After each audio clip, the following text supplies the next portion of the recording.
Okay, folks, we're looking at solving equations by the quadratic formula. So when you have a quadratic, you know it's a polynomial of the second degree in the form ax squared plus bx plus c equals 0 in standard notation. So when we look at this, you must set your equation. When we use this formula, it's very specific that we have to have the formula set in ax squared plus bx plus c form with the powers in decreasing notation, where it goes from the squared term to the x and then the constant. So when we look at, and sometimes you don't have an x term, so it would just be 0x.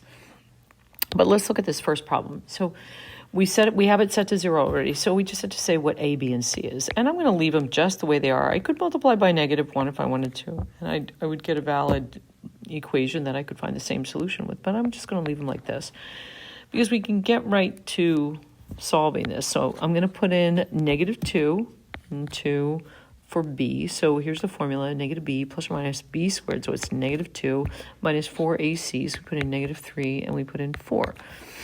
And minus 4ac. So all over 2a, a is -3. And so we have our information. Now what I do is I have students focus on this first term in the numerator and the denominator and simplify those first.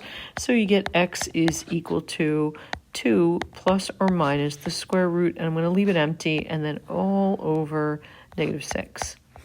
So then I have the students simplify what's in the numerator, and they get 52. Now, 52 has a factor of 4 times 13. So then we could write it as 2 plus or minus the square root of, now let me do it like this instead. Let me just say it off to the side, plus or minus.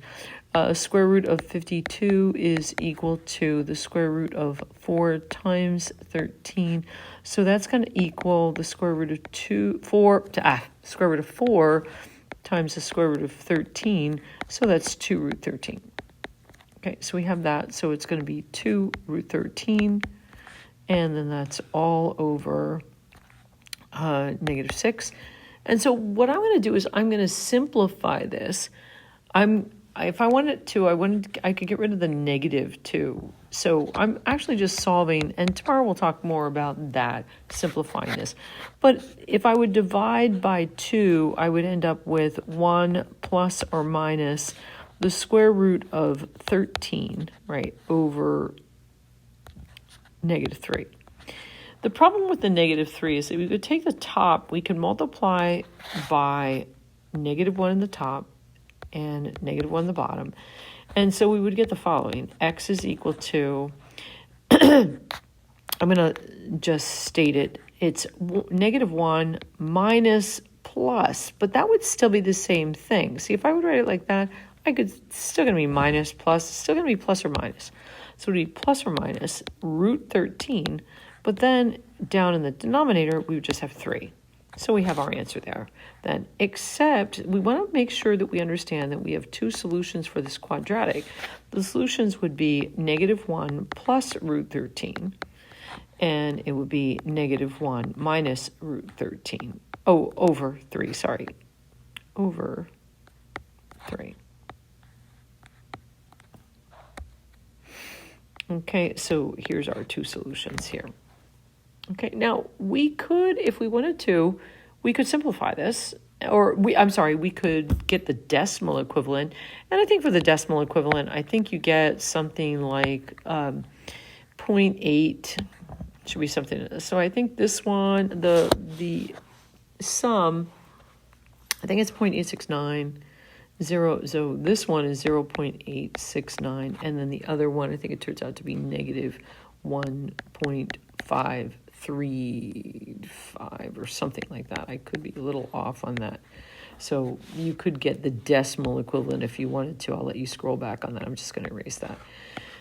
Okay, so here are your solutions. And sometimes we like to state the solutions in one big enchilada there, or we state them in 2 comma separated values. Okay, it'll be like that. Okay, review that if you like. Let's go on to the next one. So what I'm going to do here is I'm going to subtract 2x from both sides, giving me x squared minus 2x minus 8 equals 0, where a is 1, b is negative 2, and c is negative 8. And I'm going to plug my values into the quadratic formula.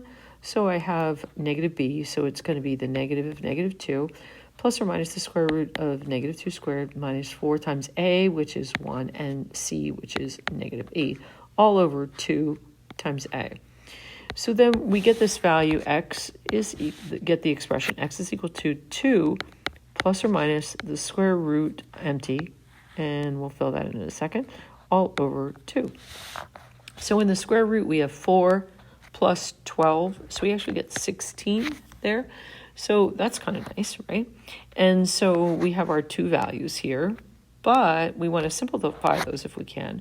So what we get is then 2 plus 4. I'm just going to simplify it here. 2 plus 4, because we know it's 2 plus 4 over 2, and then 2 minus 4 over 2. So here we get 3, and down here we get negative 2 over 2, which is negative 1. So our solutions for this one, oh, wait a minute, 2 plus 4 over 2. 2 plus 6. 2 plus 4. 4 times 8 is 32. I have a mistake. Here, I'm going to go back. Oops, here. This is 6.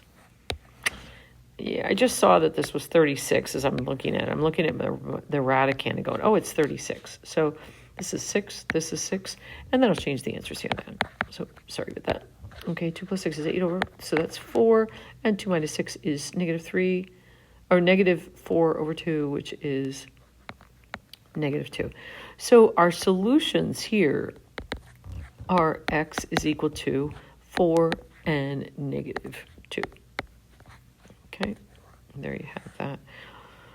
So now, in the previous one, I used a radical as an answer. This one, I did not. So now, because they're exact. Okay, so now, if we look at this one, we want to solve it, or set it to 0.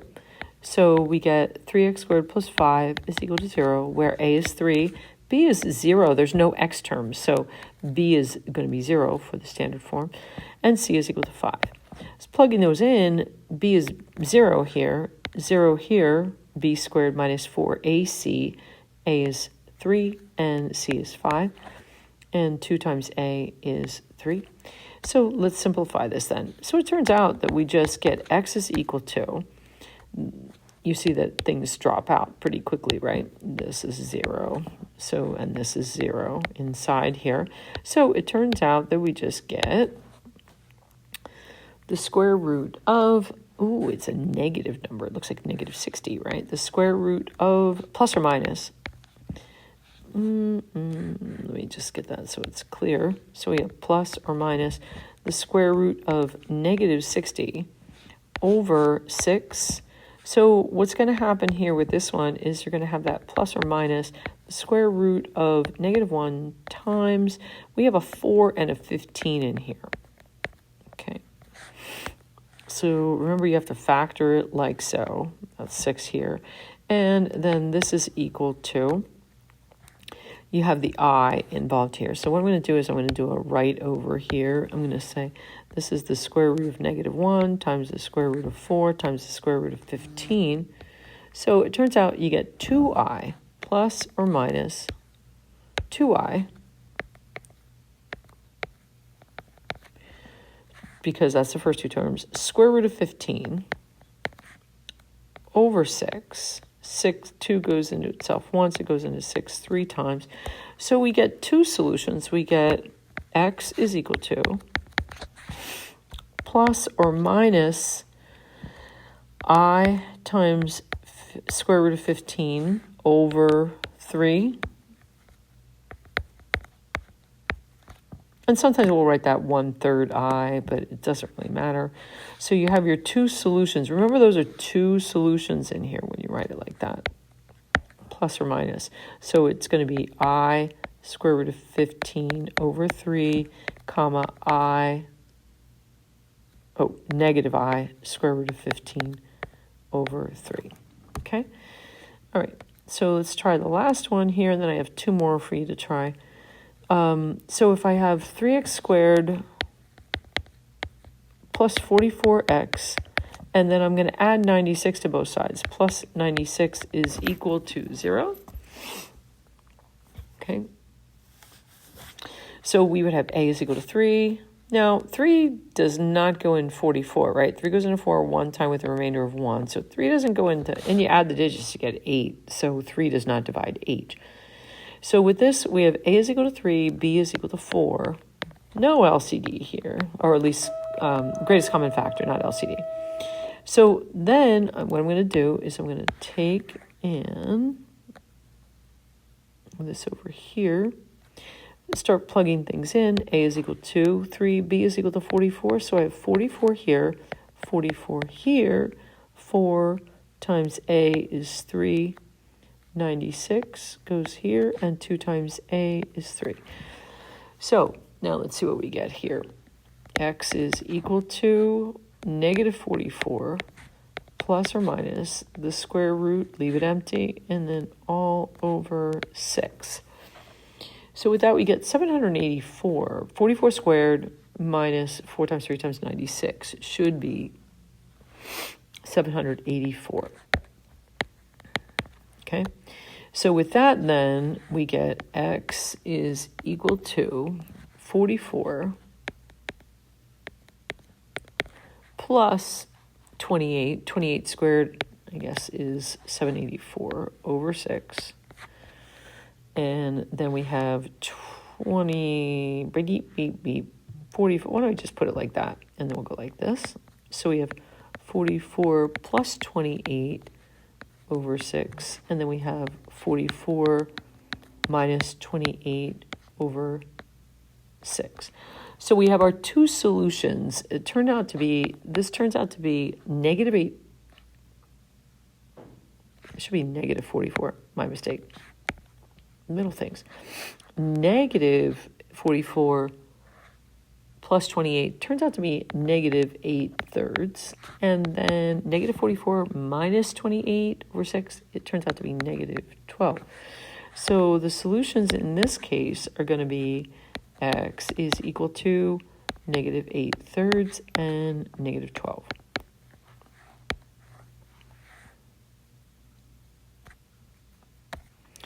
Now, the next two are in standard form.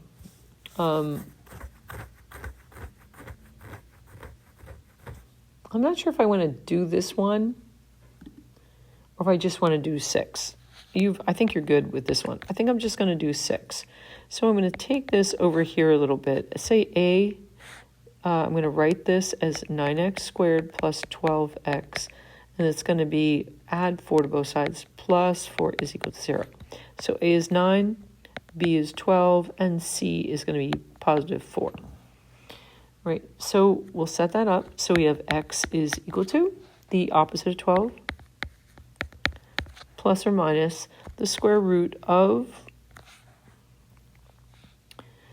144 minus 4, let me see if I can add on to that, times a times c. That was 12 squared in there. So a is 9, c is 4, so 9 times 4. And all of that is over 2 times 9, or 2 times 18. So then I have negative 12 plus or minus. There's my empty square root after I simplify it, and then it's over 18. So 4 times 9 times 4 is 36 times 4, which is 144. So we get 144 minus 144, and so we have 0 for an answer.